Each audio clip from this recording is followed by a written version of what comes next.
प्रेक्षकांनो नमस्कार, मी Priyanka Gaikwad. Pune prime news मध्ये तुम्हा सर्वांचं स्वागत. मराठा आरक्षण आंदोलक मनोज जरांगे यांच्या विरोधात आक्रमक भूमिका घेतल्यानंतर काही महिन्यापूर्वीच अजय बारसकर चर्चेत आले होते.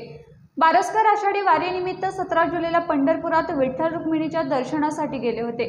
भाविकांच्या निवासासाठी उभारलेल्या 65 एकर येथील भक्ती सागर येथे पार्क केलेली त्यांची गाडी अज्ञातांनी जाळली असून यात त्यांची टोयोटो गाडी जळून खाक झाली. ऐन वारी काळात गाडीला आग लावली की लावण्यात आली याबाबतचा संभ्रम मात्र अजून कायम असून या प्रकरणी अजय बारसकर यांनी पंढरपूर तालुका पोलीस ठाण्यात तक्रार दाखल केली आहे.